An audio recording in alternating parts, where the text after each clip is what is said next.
อันนี้มันน้องสาวดีงัวปะ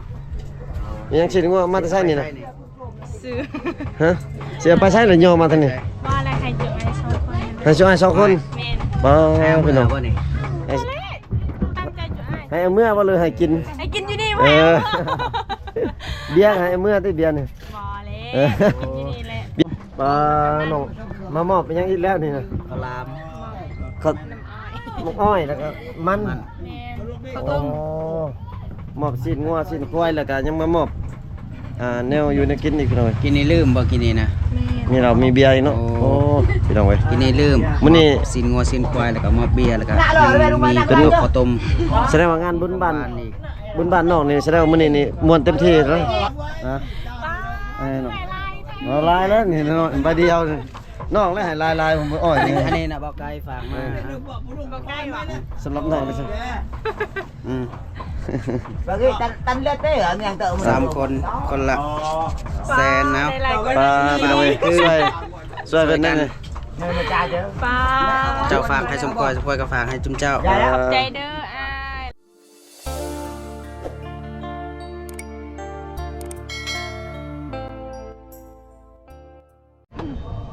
ทักทายสบายดี FC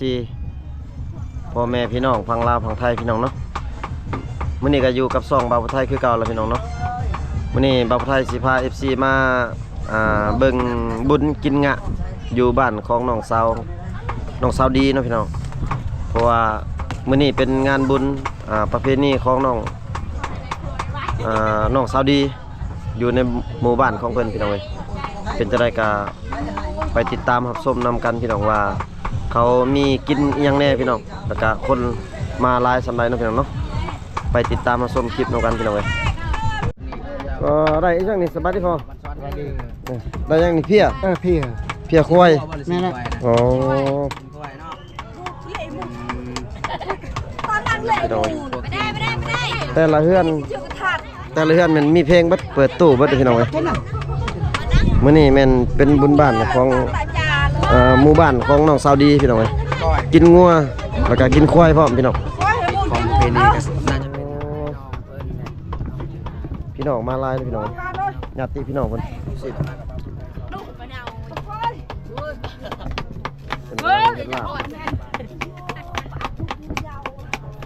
เจ้ากำลังเฮ็ดลาบอยู่พี่น้องเอ้ยเฮ็ดกินแต่งอยู่พอกินเนาะพี่น้องเนาะเราจะบ่เข้าในเพราะว่ามีคนหลายพี่น้องเอ้ย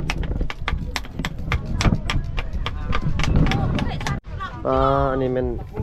น้องสาวดี งัวปะ ยังสิงัวมาแต่ไสนี่นะ ซื้อ ฮะ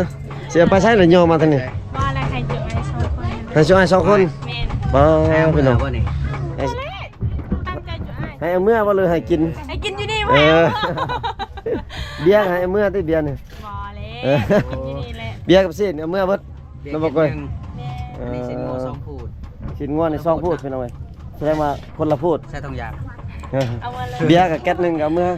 เมื่อแบ่งครึ่งแบ่งครึ่ง ใช่ไอ้กินที่นี่แหละ คือให้ลายเลยอืมมีเหล้าพร้อม มีเหล้าข้าวอีกบ่ ปลาตัวเฮ็ดได้สิกินเบิด เอาก็กินน้ำกันเช่นได้ อันนี้น่ะมันเป็นฮิตของประเพณีของหมู่บ้าน เป็นเฮ็ดคล้องบ่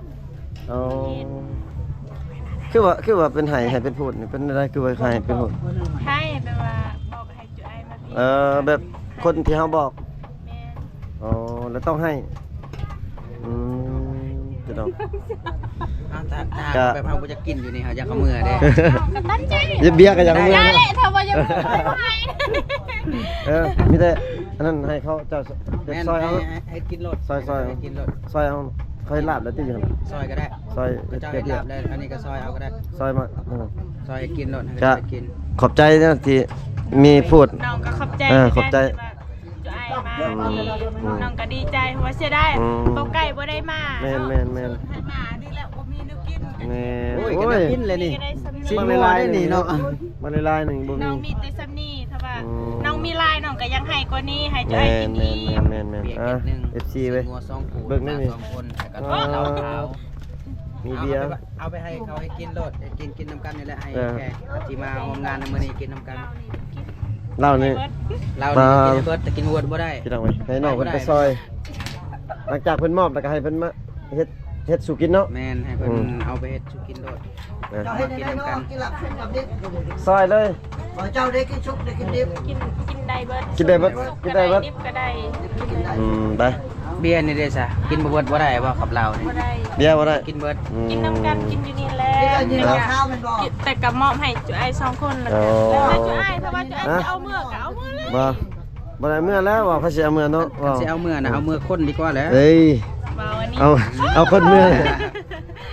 เอาขอบใจหลายๆ ขอบใจหลายๆเนาะขอให้ น้องก็ขอบใจคือการที่ว่าจุไอ้มาที่น้องก็ดีใจแฮง บุญนี่ซ้ำบุญปีใหม่เนาะปีใหม่ฟ้าใหม่ก็ให้อยู่ดีมีแฮงให้สุขภาพ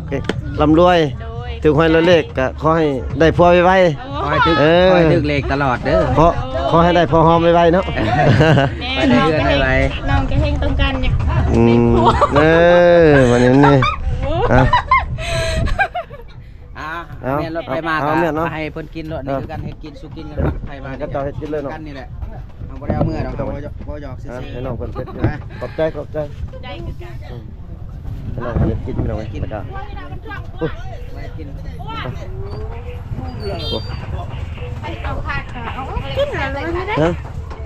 แล้วแต่น้องแล้วนะ เอามาน้องมอบให้จุไอ้ ปลาน้องมามอบเป็นยังอีกแล้วนี่นะ ข้าวหลาม เขามกอ้อยแล้วก็มัน แม่ข้าว โอ้ ต้ม มอบสิ้นงัวสิ้นควายแล้วก็ยังมามอบแนวอยู่ในกินอีกพี่น้อง กินนี่ลืมบ่กินนี่นะ มีเรามีเบียร์อีกเนาะ โอ้ โอ้พี่น้องเว้ย กินนี่ลืม มื้อนี้ สินงัวสินควายแล้วก็มอบเบียร์แล้วก็มี เป็น ข้าวต้ม แสดงว่างานบุญบ้าน อีก บุญบ้านน้องนี่แสดงว่ามื้อนี้นี่ม่วนเต็มที่เลยเป็นบ่น้อง ถ้าไผมาแบบไผมาน่ะต้องมอบให้ทุกคนแบบนี้บ่ มอบให้ทุกคนเลยบ่ จะไปซื้อได้บ่ ถ้าแบบใครมาตะเลงเราก็ได้อาหาร แปลกนะแปลกจากหมู่บ้านนะหมู่บ้าน พี่น้องเว้ย มันมีแบบนี้แล้ว บ่ได้ปิ้งเลย มีบ่ เดี๋ยวเฮาก็มีของอยู่เนาะมีของฝากให้อยู่เนาะเพิ่นมอบให้เฮาก็ต้องมอบให้เพิ่นด้วยเนาะ เราก็มอบขึ้นบ่นี่ มอบคืนเลยเนาะ ขึ้นเนาะสวยขึ้นเนาะ ช่วยคืนแหละ ก็เฮาก็สิช่วย สวยบ่หลายดอก บ่หลายเนาะ เป็นน้ำจิตน้ำใจคือกันที่เพิ่นมอบให้เฮา มาพี่น้องก็ดีใจ แล้วก็ให้อะไร ให้กินไก่อุ้มพูดหมดมันบ่มาเบียร์ 5,000กีบ นะให้น้องเอาลายแล้วนี่น้องใบเดียวนี่น้องแล้วให้ลายผมอ้อยนี่ อันนี้น่ะบอกไกลฝากมา บ่ใกล้ว่ะ สำหรับน้องนี่สิ บางทีตันเลือดได้เหรอเนี่ยเต๋อมัน 3คนละแสนนะ ปลาพี่น้องเว้ยช่วยเป็นนั่นนี่ เงินมาจ่ายเด้อ ป้า เจ้าฝากให้สมควรก็ฝากให้จุมเจ้า ขอบใจเด้ออ้ายแล้วเบาไก่เบาผู้ไทยแล้วก็เบาโกยขอบใจหลายๆขอให้อยู่ดีมีแฮง คืองามแต่เนาะพรมันคืองามแต่เนาะ ทุกคนเป็นเลยได้มื้อนี้เนาะ แม่ได้ เพิ่น เป็ เป็น นจังพิเศษเอาขอบใจหลายๆขอบใจคือกันนี่ ขอบใจกัน ที่เพิ่นเอาออกตอนรับแขกได้พี่น้องไว้เนาะไผมาก็คือจะตอนรับแบบนี้ถ้าหากว่าไผที่มาตอนแดงมันจะบ่มีเนาะมันเบิด สิกินเบิดอยู่บ่นี่เฮา2คนนี่ครับผม กินให้เบิดแล้ว กับเบิดกะไว้นี่แหละให้กินนำกันนี่ ให้ แห แข ละ กกินกันเนาะ แม่นกินนำกันกับแขก พี่ ที่ น้อง นี่แหละอยู่กันเพิ่นนี่แหละอาหารการกินที่เพิ่นมอบก็ให้เพิ่นไปเฮ็ดอยู่พอกิน มื้อนี้ มากินนำกันนี่แหละกิ หมู่บ้าน ร่วมกันสามัคคีกันอยู่นี่แหละ แสดงว่ามื้อนี้นี่เบิ่งมีแต่ม่วนกับม่วนได้เบิ่งมีแต่ตู้เนาะเปิดเสียงเพลงต เพิ่น ลอด เจ้าบ่มีตู้ซะบ่ บ่มีตู้ เต้นได้จังได้ซะ ให้ได้ให้เอาผู้ชายนี่ด้วยแล้วจะได้เอาพวกเขา เปิดเพลงเปิดอันพังเพลงของเขาเจ้าก็ได้เนาะเอาเต้นเพลงเขาเจ้าก็ได้ เต้นเพลงกับเจ้าก็ได้ เป็นเอาไว้ เขาก็จะบอก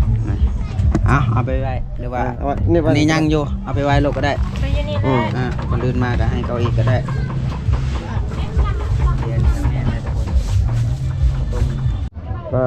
ตัวสบายดี ดูสบายดี สาวันไหนนี่นะ สวัสดีปะลอย สาวันปลายโอ้คือมาฮอดพี่ซะ มาแล้วมากินงา ฮะมากินงะ เจ้าห้องกายห้องกาย มากินงะม่วนอยู่บ่กินงะนะ ม่วน ม่วนเนาะโอ้มาไกลเนาะเนาะ มาเด้อกินพี่ พี่น้องเว้ยวันนี้ก็มาทีมงานมากับบ่าวโกยคือเก่าละ2คนพี่น้องเว้ยทีมงานคาเวียกพี่น้องเว้ย มากับคนหล่อ นี่บ่าวโกยคนรอพี่น้องเว้ย รอจมุ้ยใครมา มื้อได้น้องตัดนะ มื้ออื่น ผู้ได้ไปส่งบ่าวโกยบ่ไปส่งหรือบ่าวผู้ไทยไปส่ง บอกว่าไปส่งนะ ใครไปส่งแหละ บ่ตอบ ไปส่งบัดซอง บ่กล้วยก็ได้ ไปส่งบัดซองบ่เลยบ่กล้วยเนาะ บัดซอง บ่ให้บ่กล้วยให้บ่กล้วยได้ บ่ ไป สร้างเลยมาส่งมื้ออื่น อืม เอาค่อยสิมื้อเลยเด้ค่อยสิมื้อ เดี๋ยวให้บ่กล้วยไปส่งพอดี เลย มื้อเราสิมื้อบ่ได้ให้เรามาส่งเลย พอดีค่อยสิแวะไปส่งเลย เออได้ติ ได้ อืม บางทีก็ปิด เอาเอาไปเข้าไปส่งเจ้าไปเข้า บางทีก็บ่ฮอด คือว่า บ้านแล้วซ้ำไป คือว่ามื้อบุญน่ะคือว่าเห็นน้องไปกับผู้บ่าวน้องมีผู้บ่าวแล้วบ่ บ่มีนะ ฮะ เราพอ เรา เป็น ขอ แฟน2ชั่วโมง 2ชั่วโมงเราแจ้งให้เสื้อแล้วก็แล้ว อ๋อ เบิดแล้ว2ชั่วโมงแล้วก็แล้ว ขอเป็นแฟน2ชั่วโมงซื่อ แม่น แม่น คือ บ่เต้นนำกันเมื่อคืน ๆคือบ่ขอเป็นแฟนตลอดไปเลยคือบ่ขอเป็น บ่นั่นล่ะเรายังคิดฮอดผู้สาวเวียงจันทน์ โอ้ก็เลยขอเป็นแฟน2ชั่วโมง แม่น โอ้แบบนี้ก็มีพี่น้องเว้ยพอเป็นแฟน2ชั่วโมงบ่กล้วยเฮ็ดได้อยู่บ่คันบ่กล้วยนี่ เขาบ่เป็นทำ เนี่ย เอานะ ขับบ่เป็นดีกว่าเนาะ เขานั่นแหละบ่เป็นกับเขา คันคือเฮานี่เป็นตลอดไปเลยน้องๆเนาะเป็นมาเป็นตลอดไปอยากแล ตอบกันหัว คำตอบคือแบบแสดงว่าบ่ได้เลยเนาะบ่กล้วยเนาะพี่น้องเว้ย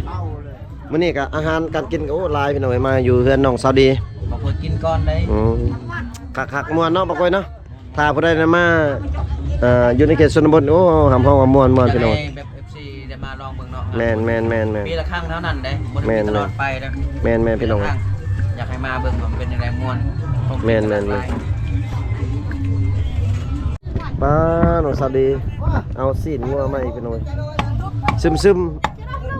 มเลยมาเฮ็ดซีนงัวอีกเนาะ หน้าแดงหมดแล้ว อ๋อยังงามคือเก่าหั่นแหละมันคือเก่าที่นาง งามขึ้นกว่าเก่าจ้ะ แม่นคือเก่าพี่น้อง มาเลยจ้าได้ดิไว้มึงมาเกะเห็ดปอ กินข้าวก่อน เอา สบายดีน้องมึง ปอจิสบายดี เออ มึงปอจิกินนะ ภายใน เฮ้ยว้าวว้าว เมื่อแล้ว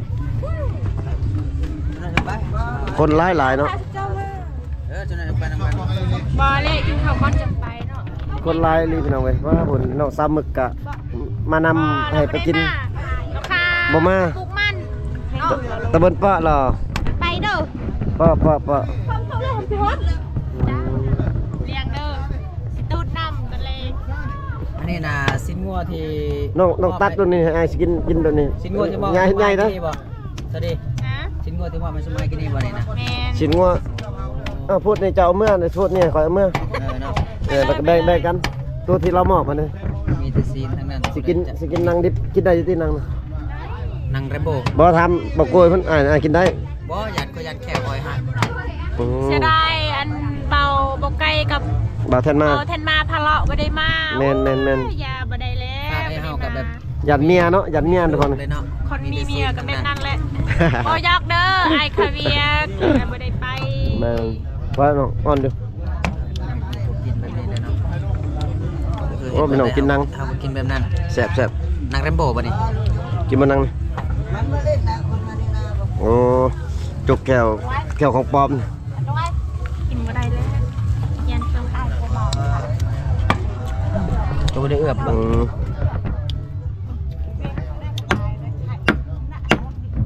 บ่ได้เอือบบ่ไหนเอือบเนาะ ไปคือไปนัว บ่เอือบก็ได้อ่ะ เอือบก็ได้ปะ ปิ้งสดก็ มันบ่นัว ยังมัน เออช่วยกระทะอยู่ มันบ่นัว อ่า แล้วพี่น้อยน้องซาดีเพิ่นกำลังสิเอือบ เปะอยู่อู้อันก็ระเงาะ เพิ่นสิปิ้งเนาะ ปิ้งตารางเนาะ ปิ้งตารางบ่มื้อนี้ในหมู่บ้านของน้องซาดีคือคลื่นแห้งพี่น้อยม่วนมีแต่เสียงเพลง เพราะว่าเป็นงานบุญประเพณีของชนเผ่ามังกรเนาะพี่น้องเนาะ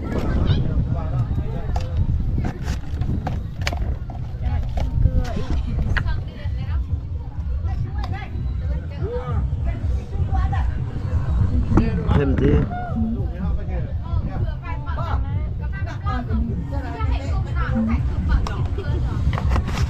เอาทุกอย่างกัน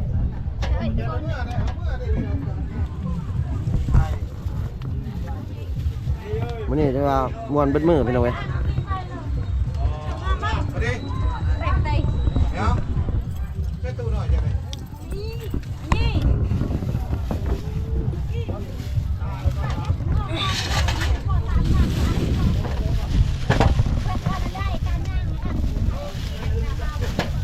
งัวจักโตเขาเฮ็ดนี่มื้อนี้ 3ตัวหรือว่า2ตัวประมาณนั้นแหละ อืม ควายตัวนึง กว่านึงเขาทำโตงัวเนาะ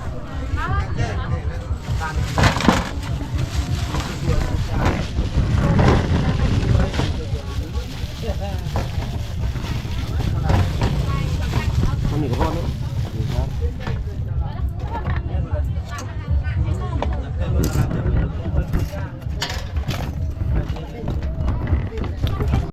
สบายดีน้องสะอัน สบายดี เฮ็ดหยังนี่ปิ้งซีน แมนปิงซีน ไปแต่เช้าก็บ่เห็นน้องมาพี่ เนาะ เฮ็ดเวียกอยู่เฮือน แมน แขกหลายมาอยู่เฮือนน้อง บ่ได้ไล่ บ่หลาย แมน มื้อนี้แม่นบุญบ้านเมาเบิดมื้อเนาะสอดแจ้งก็ได้แม่นบ่ แซงก็ได้ เนาะสอดแจ้งก็ได้ว่าซั่นลึกอีหลีเสียไปปิ้งอยู่ตลาดมันนี่ แมน อ๋อน้องสาวสะอันเพิ่นสิปิ้งซีนพี่น้องแขกคนหลายๆพี่น้อง หน่อยไปอยู่เพื่อนข่อยอีกไปกิน ฮะ ข้าว ไปอยู่เฮือนน้อง แมนไปกินข้าว ได้หยังกินอยู่เฮือนน้อง อันนี้ กินซีนงัว แมน ตัวเด็กแล้วกินอยู่นี่ก่อนแล้วจังไปเฮือนน้องเนาะ เลย พี่น้องอ่ะน้องสาวเพิ่นลงปิ้งซีนพี่น้องบ่าววงเพิ่นพี่น้องโอ้ยหักก็มาสบายดีบ่าววง สบายดีเด้อ FC โอ้ ทุกคน ห้อยมาผู้เดียวบ่มื้อนี้ เดียวใส่เดียว ใส่เดียวเนาะพาเพิ่นเข้าได้ผู้สาวมา แล้ว น่ะ ก็ได้พ่อเบาผู้ไทยเนาะ แม่นฮักกันเจอกันดนแล้วเนาะ โดนแล้วเป็น ด เดือน บ่ได้เดิน 3-4 เดือน บ่ได้เดินทางไปนำกันพี่น้องเว้ย โดยเพราะว่าแต่ละคนก็มี แม่น ภารกิจ มีภาระ แต่ลคนแม่น มีภาระหน้าที่ไปคนละทางพี่น้องเว้ย นี่ กันเลย ก็ บ่ได้ไป พอฮักเพลงคือเก่า แม่นทักทายกันเขาโอ้พี่น้องเข้าผู้สาวยังถ่ายอยู่พี่น้องเอ้ยน้องสาวสานปิ้งซีนซุปเรียบร้อยแล้วเป็นซอยมาพี่น้องซีนหลายพี่น้องสามสิกินมื้อนี้สิได้เมาอยู่นี่ล่ะพี่น้องมาส่งไอ้เด้อขนาดเมามื้อนี้นะได้อยู่ติมาส่งไอ้ ได้ อืม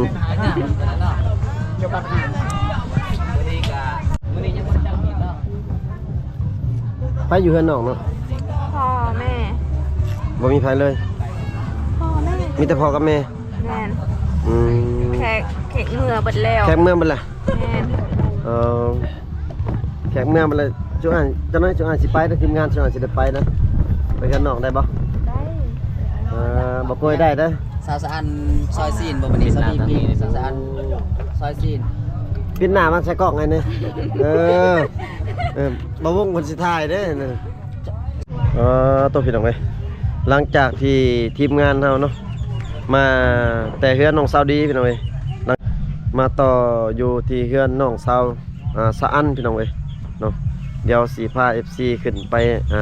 อยู่เทิงเฮือนของน้องสาวสะอันพี่น้องเอ้ยเพราะว่าทีมงานเฮาขึ้นไปแล้วเนาะเดี๋ยวทั้งบ่าวไทยสิพา FC ขึ้นไปเทิงเฮือนแล้วก็กินข้าวกินน้ำอยู่เทิงเฮือนน้องสาวดีล่ะพี่น้องสิขอขึ้นเทิงเฮือนก่อนพี่น้องบันชวนเด้อ บัญชวน โอ้ยคือได้กอกยาใหญ่แท้คือได้กอกใหญ่แท้ กล่องใหญ่ กอกใหญ่ คันบ่ได้ชูกล่องใหญ่นี่อยู่ บ่ได้เนาะ เป็น อยู่บ่เป็นเนาะเพราะว่าเฮาเคยสูบแล้วแม่นบ่ เคยชูบ คือกันกับเขาวผู้เคี่ยวหมากเนาะ โอ้ย เคี่ยวหมากนี่คืออยู่บ้านของบ่าวผู้ไทยนี่เขาเคี่ยวหมากนะผู้เฒ่า เขาบ่ได้สูบแต่ว่าคืออยู่ในเขตสุดพาวเฮานี่สูบเนาะอืมมาแต่บ้านได้นี่ บ้านนาลัง อะลอง อันนี้ก็เพื่อนน้องชาย เอออืม อ้าว ต้องสิทำไงสิทีมงานเราเขาในนี่เสียงหัวพี่น้องมันเป็นธรรมดา ที่ห้า ครับเซตน้องตอบเซตน้องแน่ที่ห้าว่า ตอบแล้วแต่ไอ้ายบ่แท็กมาวัฒนาเขาบ่เหมาะสมกัน ว่ามาแล้วมัน ตาม บอก ส่วน บอกอะไรคือว่าตอนมือบุญน่ะคือว่าเห็นน้องควงแขนแฟนไป ตั้งกุ๊บ เมนบ่ บ่แม่นแฟนน้องอันนั้น บ่แมนบ่ แม่นแต่ มี ว่า จัง เราขอเป็นแฟนคืนเดียวเท่านั่นแหละ ฮะ 2 ชั่วโมงเลย เขาเป็นแฟนคืนเดียว คืนเดียวน่ะไปยังไปไสแน่คือขอเป็นแฟนคืนเดียวน่ะไปไสแน่เนาะ ไปจวด จวดอย่างเดียว มือซื่อๆเนาะ ขอเป็นแฟนจับมือถือแขนซื่อ แม่นจับมือถือกันซื่อๆบ่แม่นแฟนอีหลี ๆอยากมีเด้อยากมีเด้ อยา นั่ ก นน่ะ เนาะอยากเป็นแฟนจาก อยากมีเด้อ 5ชั่วโมงได้เนาะ อันนี้ก็หาแฟนยังบ่ได้ เรื่องแล้วตอนนี้ ไอ้ขอเป็นเนี่ยจัก5ชั่วโมงได้บ่บ่ขอเป็น32ชั่วโมงไอ้ขอเป็น5ชั่วโมง 5 ชั่วโมง100 ชั่วโมงก็ได้ ได้บ่ในเขตนี้ทุกคนเวลา เจ้าสีเอาว่าจะเป็นข้าวรามข้าวต้มอ้อยกล้วยเนาะมียังดีมีเมน บอกของน้องสาวสะอันเอาศีลเอาหยังมาสู่กินล่ะ รู้จัก แต่ยังมีอีกนี่ คนอยู่มือระบาย อ้อย อยู่บ้านคุณตรง แล้วก็ อืม เบี้ยเนาะทุกคน เป็นได เอา สาวสะอาด มาชวนค่อยไปเฮ็ดเวียกอยู่สวรรค์เด้ก็ว่า อ๋อ จะสิมาเฮ็ดเวียกอยู่สวรรค์ตัว เอาละเอาละนี่แหละว่าบอกกับว่าคืออยู่แต่ว่าฮอดเดือนก็บ่มีหยังบ่มี พอน้องสาวสะอันต้อนรับ พวกอายเลยแหละเนี่ยซ้ำนี่แหละ โอ้ยจำนี้กัน นั่ นะ นแหละเป็นแหละอยากได้ นี่แล้วสิได้ กันแล้ว ขอบ แต่ ใจ ของ ขอ เจ้า บ แห ใจ ละ โอ้ นี่แหละ ขอบใจ เปิดประตูเล่าแล้วนี่ พี่ไม่พาไม่เปิดประตูเล่าก็ขอให้อยู่ดีมีแฮง แม่ขอให้เฮงรวย เขาหน้าเขาให้ก็ให้ได้หลาย ลายรถไม่นานนะปีนี้ก็ได้กินรถอันนี้ ปีนี้ก็ได้ลายว่าเขานะ ผมมีแต่ชิปเป้าเอาลาเอาไอ้ละหมดเลย หมดเลยหมดตำนาน หมดแต่ตอนเฮาพูดนั่น ๆพี่หน้านี่ร้อยเป้าเลยพี่หน้านี่เอาให้ได้ร้อยเป้าเด้อ เป้าให้ดีเลย ทางกว้างๆเนาะคูณพี่น้องเว้ยเอาขอบใจ ขอบใจ อันนี้ทุกคน ตัวพี่น้องนี่ อันนี้ มื้ ก็ อนี้ พูดหนึ่งกับประมาณเซนหนึ่งหรือว่า แม่นๆ เซนปลายทุกคนเพราะว่าช่วงนี้เป็นราคาที่แพง แพงเนาะชิ้นงัวแพงเนาะ แพงนี่นะ พอน้องสาวสะอันต้อนรับพี่น้องเว้ยต้อนรับทีมงานเบาโกยแล้วก็เบาวงแล้วก็เบาผู้ไทยแล้วก็กินน้ำกันนั่นแหละกับนี่แหละกับน้องๆแหละ2พูดพี่น้องเว้ยแล้วก็เบียร์อีกเกียรนึงข้าวหลามข้าวต้มขนมพี่น้อง และพิเศษที่สุดก็คือมีผู้สาวอีก โอ้ยฟิซานนี่ได้ว่าฟรีนะฟิซานนี่บ่ต้องแถมบ่ต้องฟรี แล้วบ่ป่วย เนาะยำบุญสามึกว่ากอดได้หอมในได้ผู้ แม่น สาว แม่น เนาะ แม่นสิลองเบิ่งมื้อนี้ ลองต้องลอง สิหอมได้อยู่เนาะ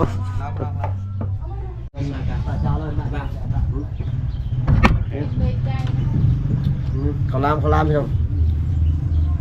เฮ้ยฮะกินเทใจทองบ่หัก อืม มาแรกข่อยเขาให้กินน้ำ ไปเรียบร้อย เชอร์ชีสครับพี่หน่อยเชอร์ชีส จ้าไปคนมีเรียกอันมอนเอาละอันจ้าเทนัก ตัวพี่หน่อยซอยจุพี่หน่อย จะเอาหมวก อยู่เฮือนน้องสาวสะอันซอยจุล้วนๆสายดิบน้องสาวดีครับ สาวชื่อลาน พวกดีเจมันแป้งตู้อยู่ดีเจมัน Out input mode. ใจมันเลย กำลังแป้งตู้อยู่พี่หน่อย สาวต้องมีก่อน